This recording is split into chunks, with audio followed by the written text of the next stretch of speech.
오늘 우리가 읽은 본문 말씀은 예수님의 공생애, 3년간의 공생애 중에서 십자가와 부활 사건을 제외한 나머지 사건을 아주 짧은 두 절로 요약을 한 것입니다.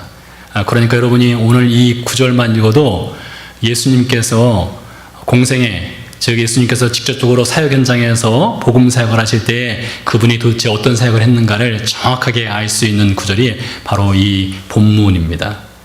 오늘 말씀 보니까 예수님이 어떤 사역을 했느냐? 첫 번째 두루 다니셨다겠습니다. 두 번째 가르치셨다겠고요. 세 번째 복음을 선포하시고 네 번째 고치셨다겠습니다.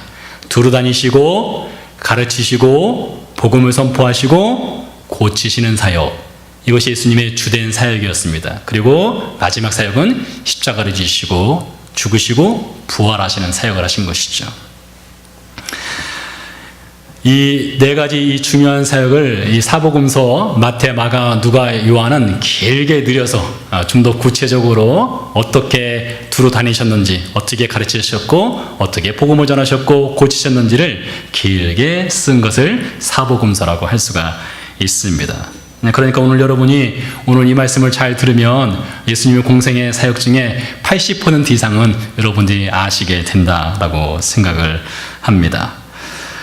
오늘 24절과 25절 말씀 보니까 예수님께서 이렇게 사역을 하시자 사람들의 반응이 나와 있는데요. 사람들이 어떻게 반응하느냐? 예수님의 소문이 먼저 멀리 퍼졌습니다. 멀리 퍼지자 사방에서 문제를 갖고 있는 사람들이 예수님께 나와왔고 예수님께서 그들의 문제, 특별히 질병과 관련된 문제를 예수님께서 해결해 주었다. 그래서 많은 사람들이 예수님을 따르게 되었다라는 것이 오늘 본문의 내용입니다. 자, 이 내용을 좀 더 길게 이제 말씀을 좀 드릴까 합니다. 마태는 본문 말씀을 이렇게 시작을 하고 있습니다. 예수께서 온 갈릴리로 두루 다니셨다라고 되어 있습니다. 온 갈릴리로 두루 다니셨다. 이스라엘 성지 순례를 오는 순례자들이 여러 장소가 있겠지만 그 중에서 특별히 가고 싶은, 방문하고 싶은 장소를 선택하라면 어딜 갈까요? 바로 갈릴리를 가고 싶어 합니다. 갈릴리 중에서도 갈릴리 바다를 가고 싶어 합니다. 많은 사람들이 하는 공통된 질문이 있습니다. 어느 장소를 방문하면 여기가 바로 그 장소입니까? 이걸 물어요. 그것은 무엇입니까? 여기가 바로 그 성경에 나온 그 사건, 그 이야기가 펼쳐진 그 현장이 맞습니까? 이렇게 묻는단 말이죠. 근데 때로는 어떤 장소들이 이 성경과 직접적으로 연관성이 좀 떨어지는 장소도 있고 전혀 성경과 연관이 없는 그런 장소들도 있습니다. 그러나 갈릴리 바다만큼은 다릅니다. 다른 곳은 혹시 이 장소가 맞나 싶을지 몰라도 갈릴리 바다는 100% 아니 200% 성경의 사건이 일어난 현장이 분명합니다. 참 진짜 백이라는 것이죠. 왜요? 다른 건 다 옮겨놓을 수 있어도 갈릴리 바다를 어떻게 옮겨놓겠습니까? 그렇지 않겠어요? 그래서 갈릴리 바다는 정말로 성경의 사건이 일어난 현장이라고 할 수가 있습니다. 그래서 많은 사람들이 다른 장소들보다 이 갈릴리 바다를 가고 싶어 하는 것 같아요. 여러분, 갈릴리 바다를 가서 보면은 특별하게 갈릴리 바다가 아름다운 바다가 아닙니다. 별 볼 일 없는 바다라고 생각을 해요. 무슨 특별한 신비로움이 있어서 그 바다를 사람들이 찾고 싶어 하는 것이 아닙니다. 말씀드린 것처럼 예수님의 흔적이 있기 때문입니다. 그래서 이 사복음서의 사건이 실제로 있었던 현장이 다른 곳은 몰라도 갈릴리 바다는 분명하기 때문에 사람들이 갈릴리 바다를 찾는 것이지요. 이처럼 순례자들이 갈릴리 바다를 찾아서 예수님을 묵상하고 또 성경 말씀을 회상하는 것처럼 예수님께서도 그 갈릴리를 직접 찾아가셨다는 것입니다. 그리고 갈릴리 바다뿐만 아니라 갈릴리 바다 근처 넓은 지역을 계속해서 돌아다니셨다 했습니다. 직접 땅을 밟으신 것입니다. 이 말씀을 준비하면서 이 첫 구절, 두루 다니셨다. 이 짧은 이 구절을 좀 묵상을 해봤습니다. 묵상을 하면서 성경 말씀에서 이것과 좀 연결되는 어떤 좋은 말씀이 있을까 라는 생각을 해봤어요. 그랬는데 딱 한 구절이 떠올라요. 예수님께서 갈릴리 바다를 떠나서 주변 갈릴리 지역을 밟으셨던 것처럼 하나님께서 처음으로 성경에 기록되기를 처음에 이 땅에 내려오셔서 땅을 밟으셨다는 구절이 성경에 있더라고요. 물론 하나님은 형체가 없으신 분입니다. 하나님은 영이시지 않습니까? 우리처럼 형체가 없으신 분이에요. 그럼에도 불구하고 성경 저자는 종종 하나님을 우리 사람으로 묘사해서 설명을 하곤 합니다. 왜요? 우리가 하나님을 이해할 수 있는 방법이 사람으로 설명하지 않으면 이해를 하지 못하기 때문입니다. 그래서 하나님께서 걸으셨다라는 표현을 할 수 있다고 봅니다. 예를 들어서 하나 설명을 해보도록 하겠습니다. 제가 아주 재밌게 읽었던 소설인데요.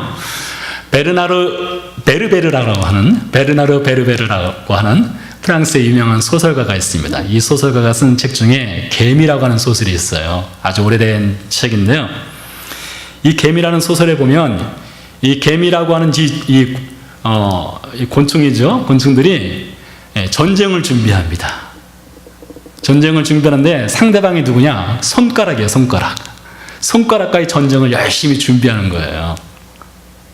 그 책을 쭉 읽다 보니까 이 손가락의 존재가 무엇인지를 알 수가 있습니다. 개미가 전쟁을 준비하는 그 손가락이 누구냐? 바로 사람인 거예요. 개미의 입장에서는 사람을 사람이라고 부르지 않고 손가락으로 불렀던 거예요. 이 소설과 상상에서는 개미가 알 수 있는 사람은 손가락이라는 존재란 것이죠. 그와 같이 성경 저자는 하나님을 표현할 때에 사람으로서는 이해할 수가 없기 때문에 사람의 방법으로 하나님을 표현했어요. 그것이 바로 하나님께서 걸어 다니셨다라는 표현입니다. 하나님께서 첫 번째로 이 땅에 발을 디디시고 걸으신 장면이 어디 등장하는가 하면 창세기 3장 8절에 등장합니다. 내용은 이렇습니다. 그들은 아담과 하와를 뜻합니다. 그날은 어떤 날이냐? 아담과 하와가 선악과를 먹은 날입니다.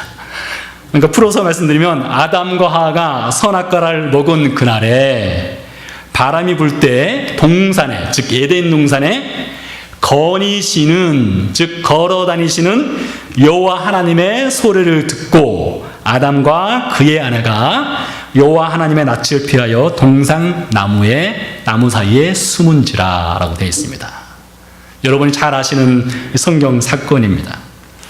창세기 3장 8절 하나님께서 에덴 동산에서 직접 발을 디디시고 걸어 다니셨다라고 하는 그 바로 직전에 어떤 사건이 있었습니까? 아시는 것처럼 아담과 하와가 선악과를 알게 하는 나무 열매를 먹은 날입니다. 바로 그날 하나님이 아담과 하와를 찾기 위해서 땅으로 내려와서 걸었다는 거예요. 첫 번째로 하나님이 걸으셨다는 장면입니다. 이것을 오늘 본문 마태복음 4장 23절에 그대로 한번 넣어보도록 하겠습니다.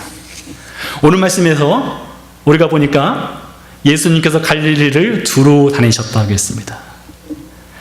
창세기 3장에서는 하나님께서 범죄한 아담과 하와를 찾아서 에덴 동산을 찾아 내려오셨고 에덴 동산을 걸어 들어가셔서 아담과 하와를 만나셨습니다. 마찬가지로 마태복음 4장에서는 예수님께서 갈릴리의 인생을 직접 찾아오셨고 그들을 만나시기 위해서 갈릴리 안으로 들어가셨고 그들의 마을을 방문하셨다는 것입니다. 여기에는 공통점이 있습니다. 하나님이 걸으셨고 예수님이 걸으셨다는 공통점도 있지만 동시에 하나님과 예수님이 누구를 찾아왔느냐에 대한 공통점이 있습니다. 무엇인가 하면 인간은 무엇인가 결핍된 존재라는 것입니다. 모든 것이 다 있어도 이것 한 가지가 없으면 무가치하고 무의미한 것이 인생이라는 것을 가르쳐주는 것이 선과 악을 아는 능력이 있다 하더라도 혹 모든 지식이 있다 하더라도 하나님처럼 될 수 있는 욕망을 손에 쥐고 산다 할지라도 이것이 없으면 인생은 공허하고 무의미하다는 것을 알려주는데 이것이 무엇이냐? 바로 예수님이십니다. 하나님이 없다면, 예수님이 없다면 선악을 알더라도, 모든 능력이 있다 하더라도, 모든 것을 갖추고 있어도 인간은 무의미하고 공허한 인생을 살 수밖에 없기 때문에 우리 하나님께서 직접 그들을 찾아오신 것이고, 예수님께서 갈릴리로 직접 내려오셔서 그 마을을 방문하신 것이라는 것입니다. 최근에 예루살렘 히브리대학에 샬롬 폴이라는 교수님이 계십니다. 그 교수님의 인터넷 강의를 제가 하나를 들었습니다. 그 강의 내용이 오늘 말씀과 연관이 되어 있기 때문에 그것을 좀 잠시 소개를 하려고 합니다. 이 강의의 주제는 무엇인가 하면 창세기 1장 1절이에요. 창세기 1장 1절. 태초에 하나님이 천지를 창조하시느니라. 여러분, 이 한 구절이 얼마나 중요한 구절이냐. 이 성경 전체를 다 이해할 수는 없어도 이 창세기 1장 1절을 넘어가지 아니하고는, 믿음으로 넘어가지 않으면 성경을 우리가 받아들일 수가 없는 거예요. 창세기 1장 1절이요. 태초에 하나님이 천지를 창조하시느니라. 근데 그 교수님이 이렇게 말씀하셨어요. 이 한 구절을 이해하려면 다른 한 구절을 같이 이해해야 된다. 그것이 창세기 12장 1절 말씀입니다. 아주 유명한 말씀이지 않습니까? 창세기 12장 1절 말씀은 이렇습니다. 여호와께서 아브람에게 이르시되, 아브람에게 이르시되, 너는 너의 고향과 친척과 아버지의 집을 떠나 내가 네게 보여줄 땅으로 가라 했습니다. 여호와 하나님이 아브람을 찾아오셔서 말씀하셨어요. 네 고향, 아버지, 친척 모든 걸 다 떠나서 내가 너에게 지시하는 땅으로, 보여주는 땅으로 가라, 이렇게 말씀하셨다는 것이죠. 근데 이 구절 한 구절이 오랜 역사 동안 유대인들한테는 매우 어려운 구절이었습니다. 이해하기 어려운 구절이었어요. 여러분은 어떻게 이해하실지 모르겠지만 유대인들은 정말로 오랜 시간 동안 이 구절 하나를 가지고 씨름을 했습니다. 왜 그런가 하면, 왜 하나님께서 특별하게 아브람을 선택했느냐 이거예요. 질문은 그렇습니다. 왜 하나님은 아브람을 특별히 선택해서 불렀는가, 이 문제입니다. 여러분, 성경을 찾아보세요. 성경 그 어디를 찾아봐도 하나님께서 아브람을 선택할 만한 이유에 대해서 한 구절이라도 있으면 말씀해 보시기 바랍니다. 어떤 구절도 하나님께서 아브람을 선택해야 되는 이유에 대해서는 한마디를 하지 않았습니다. 그렇기 때문에 고민이 되는 것입니다. 여러분, 아브라함은 모든 믿는 자들의 조상이기도 하지만 유대인들한테는 혈통의 조상이 아니겠습니까?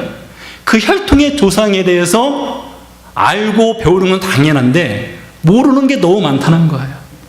유대인의 뿌리를 모르는 것입니다.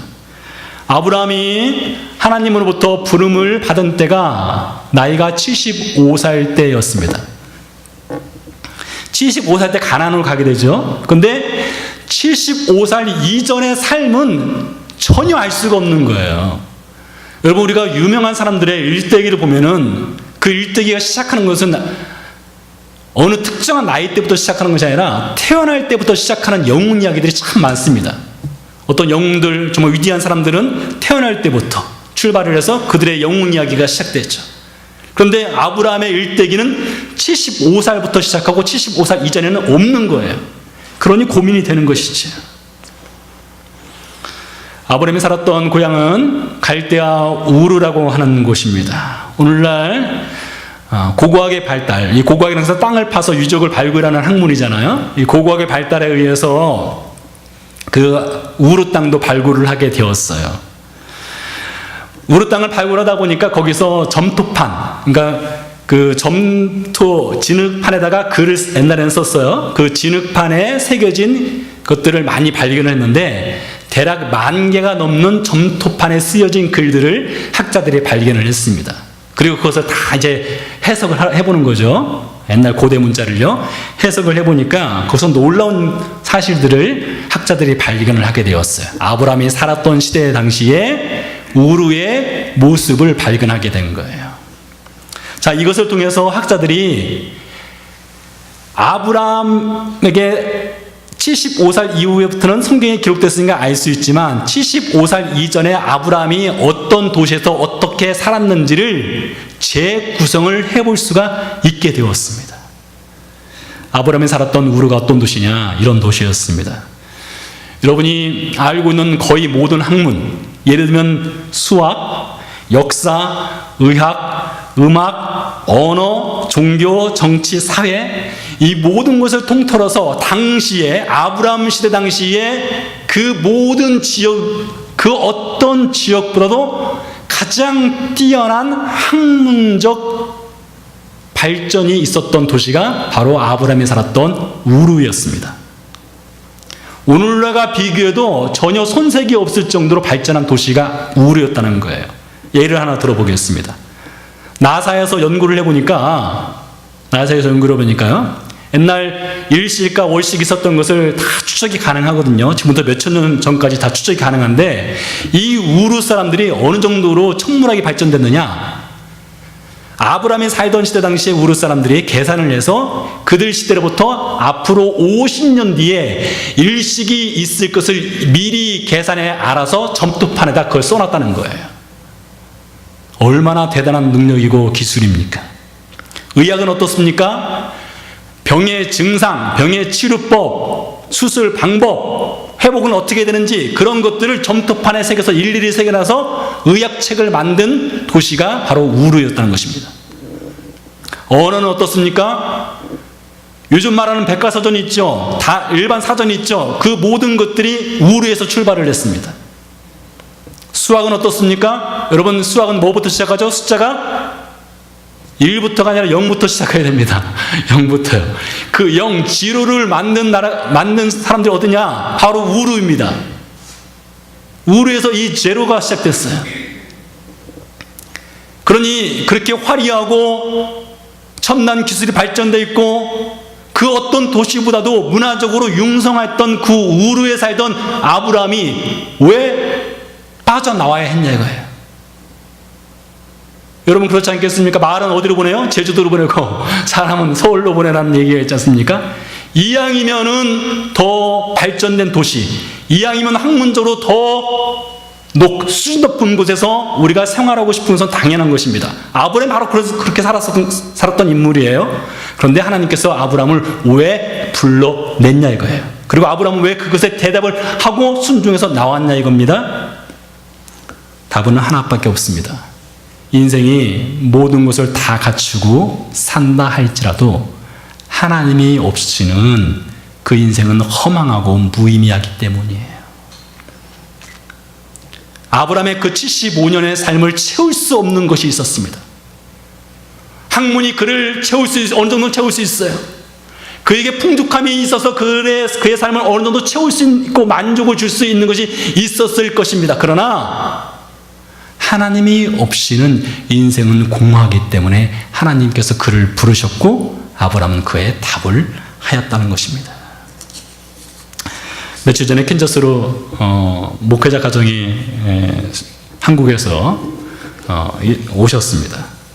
그분에게 소개할 만한 차가 있을까 싶어서 제가 자동차 옥션에 들어가서 차를 좀 검색을 해봤어요. 이 차들 중에는 겉보기는 멀쩡해 보이는 것들이 참 많습니다. 그리고 옵션도 좋은 것들이 있어요. 근데 터무니없이 가격이 싼 것들이 있어요. 근데 가격이 싼 것을 잘 살펴보면 분명히 이유가 있습니다.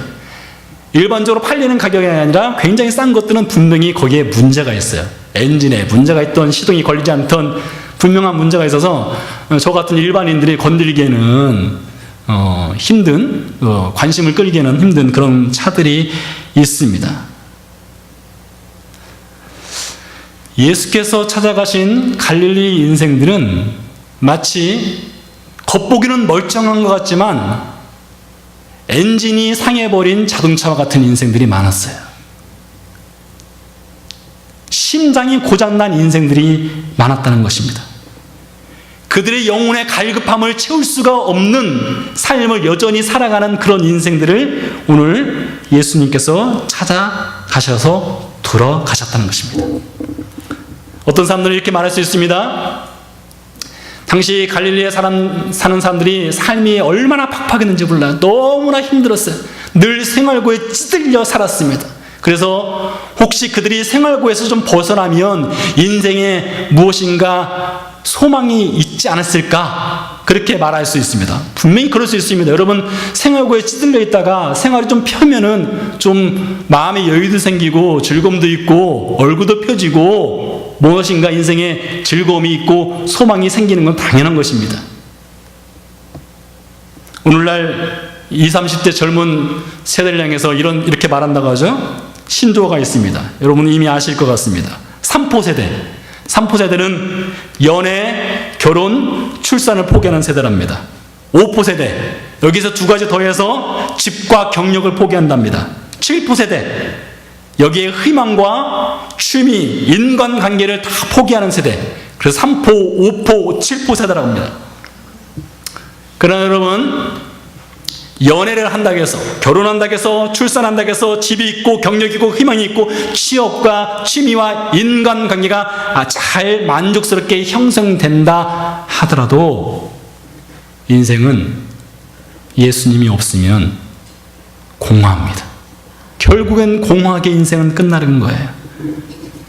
음료수 중에 그런 음료수가 있습니다. 2%라는 음료수는 제가 생각에는 물에다가 과즙을 조금 탄 것 같아요. 그래서 과일 맛이 나게 하는 음료수 같습니다. 아마 봉이 김선달보다는 좀 양심이 있었던 것 같아요. 그런 음료수는 즐겨 마실 수는 있어요. 그러나 인생은 2%를 채우기 위해서 예수님을 찾는 것이 아닙니다. 예수님은 여러분의 부족한 2%를 채워주기 위해서 여러분을 찾아오신 것이 아니에요. 그럼 98%를 채우기 위해서 찾아왔느냐? 그것이 아닙니다. 예수님은 여러분의 100% 인생의 결핍함과 예수님 없이는 공허하기 때문에 그 공허함을 100% 채워주시기 위해서 예수님이 오셨다는 것입니다. 그것을 위해서 예수님이 갈릴리를 두루 돌아다니셨습니다. 갈릴리를 두루 돌아다니신 예수님께서 두 번째 하신 일이 무엇이냐? 가르치셨다고 했습니다. 회당에 들어가셔서 가르치셨습니다.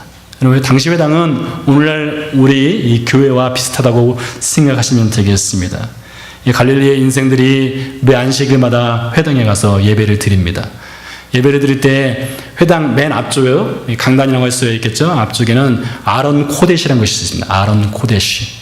아론 코데시는 성경을 넣어놓는 함입니다. 그 안에 유대인들이 가장 거룩하다 여기는 성경이 들어있는 것입니다. 매 안식일마다 이 아론 코데시를 열어서 성경을 꺼내고 그 성경을 읽고 성경을 가르치죠.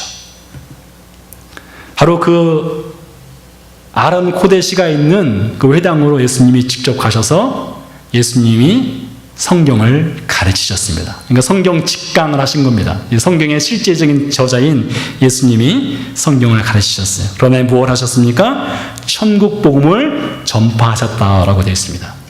우리말 성경에는 천국 복음을 전파하셨다라고 되어 있지만 헬라어 원문에 보니까 전파하신 것이 아니라 선언하셨다라고 되어 있습니다. 선언하셨다. 혹은 선포하셨다라고 되어 있습니다. 이 전파하는 것과 선포하는 건 좀 다릅니다. 전파한다는 것은 그냥 널리 퍼지게 알려준다는 이 정보를 공유한다는 의미가 있습니다. 그러나 선포한다는 것은 이것은 확실성의 의미가 있는 거예요. 확실성의 의미. 여러분 2016년 1월 첫째 주에 제가 사도행전 강해를 시작하면서 첫 번째 주간에 복음이 무엇인가에 대해서 여러분 말씀을 전했던 기억이 납니다. 예수님 시대 당시에 사람들이 생각하는 유앙겔리온, 가스펠, 이 복음, 이것이 무엇이냐? 황제가 전쟁에서 승리했다는 소식을 전하는 것, 이것이 복음이랬습니다. 황제가 선물을 나눠주는 것, 이것이 복음이랬습니다. 황제가 시민권을 주는 것, 이것이 복음이랬습니다. 당시에 로마 사람들, 유대인들은 이 복음이라는 것을 황제가 주는 선물, 전쟁의 승리, 시민권을 주는 것, 그것을 복음으로 여기고 그것을 받았습니다. 그런데 오늘 예수님께서 갈릴리를 돌아다니시면서 전하신 복음은 전쟁의 승리를 선포하는 복음이 아니었습니다. 그들에게 선물을 주는 복음도 아니었습니다. 그들의 시민권을 주는 복음도 아니었습니다. 그러나 오늘 성경은 분명히 말합니다. 예수님께서 천국 복음을 선언하셨다. 예수님이 주시는 천국 복음은 황제가 주는 복음과는 차원이 다른 복음이었습니다. 황제는 육신의 자유를 줬지만 예수님은 죄로부터 자유함을 주셨습니다. 황제는 일반 선물을 주었지만 예수님께서는 영생하는 선물을 주시는 복음 선언을 하셨다는 것입니다. 사랑하는 성도 여러분, 우리가 그 복음을 받은 것입니다. 다음으로 예수님이 무엇 하셨습니까? 예수님은 백성 중에 모든 병과 모든 약한 것을 고치셨다라고 되어 있습니다. 예수님께서 모든 약한 것을 고치셨어요. 그랬더니 그 소문이 온 시리아 땅에 퍼졌다. 여기서 시리아 땅이라는 것은 이스라엘과 레바논, 시리아 그 전체 지역을 다 포함한 지역을 말합니다. 그러니까 예수님에 대한 소문이 전국 각지에 다 퍼진 거예요. 그러자 사람들이 예수님께 몰려 나오기 시작했습니다. 25절 말씀 보니까 이렇게 기록되어 있습니다. 여러 지역들이 나옵니다. 갈릴리, 데가볼리, 예루살렘, 유대, 요단강 건너편, 이 모든 지역에서 사람들이 예수님께 나왔다라고 되어 있는데, 여러분 이 말씀을 읽으니까 어떤 생각이 나는가 하면, 사람은 어느 곳에 살든지 어디에 있든지 문제없는 인생 없다라는 것을 알 수가 있습니다. 여러분, 이 캔자스가, 저는요 미국을 저는 많이 돌아다니는 사람이 아니지만 제가 갔던 그 뉴욕과 이 캔자스를 비교한다면 저는 절대라는 말을 하지 않겠습니다. 하지 않겠지만 둘 중에 하나를 선택해서 살려면 제가 어디로 갈까요? 저는 이 캔자스가 훨씬 좋아요. 이 캔자스가. 뉴욕에 가면요, 이 자동차 빵빵거리는 소리 때문에 못 살 것 같아요. 너무 복잡하고 힘듭니다. 이 캔자스에서도 이 다운타운에 가서 살려면 저는 못 살 것 같아요. 저는 북쪽 캔자스가 참 좋아요. 아주 한가합니다. 넓은 들판에 교통체증도 없고 얼마나 좋은지 몰라요. 그래도 삶의 문제는 항상 있어요. 예루살렘에 사는 사람이나 갈릴리에 사는 인생이나 데가볼리나 요단강이나 유대 저편이나 어느 곳에 살든지 사람들은 다 삶의 문제가 있습니다. 고장난 부분들이 있어요. 그러니까 예수님께 나오는 겁니다. 예수님께 치유해달라는 거예요. 그 문제를 갖고 예수님께 나와서 예수님께 도움을 요청하는 것입니다. 예수님 어떻게 하셨습니까? 다 고쳐주셨다고 되어 있어요. 예수님께서 이렇게 인생들이 찾아오셨을 때에 그들을 단 한 번도 물리치지 않으셨습니다. 그래서 우리 예수님 어떤 분이시냐? 우리 예수님은 저수지와 같은 분이세요. 물이 몰려드는 저수지요. 사방에서 몰려들어도 그것을 다 수용하시잖아요. 이 저수지와 같으세요. 요한복음 6장 37절에 그것을 증언하는 말씀이 있습니다. 예수님께서 이렇게 말씀하셨습니다. 아버지께서 내게 주시는 자는 다 내게로 올 것이요 내게 오는 자는 내가 결코 내쫓지 아니하리라. 요한복음 10장 10절 말씀 보니까 내가 온 것은 양으로 생명을 얻게 하고 더 풍성히 얻게 하려는 것이라. 여러분, 그러니까 예수님을 믿는 사람들에게는 항상 무엇이 있어요? 제가 요즘 계속 말하지 않습니까? 인생에 소망이 있는 거예요. 예수님은 이 땅에 여러분과 저에게 소망을 주시는 분으로 오셨지 결코 여러분을 좌절이나 절망시키기 위해서 오신 분이 아니라는 것입니다. 오늘 본문 25절 말씀은 이렇게 끝납니다. 수많은 무리가 따르니라. 이 말은 많은 군중들이 예수님을 뒤따랐다는 것입니다. 그러나 저는 여러분들에게 오늘 꼭 부탁드리고 싶습니다. 때가 되면 떠나는 군중은 되지 마십시오. 때가 되면 뒤로 돌이키는 군중은 되지 마십시오. 끝까지 예수님을 따르시기 바랍니다. 끝까지 예수님께 여러분의 삶의 소망을 두시기 바랍니다. 인생의 삶의 문제만 예수님께 갖고 나오는 것이 아니라 여러분의 인생 전부를 예수님께 맡기시기 바랍니다. 왜요? 그분은 저와 여러분에게 유일하게 영원한 소망을 주시는 분이기 때문입니다. 기도하시겠습니다.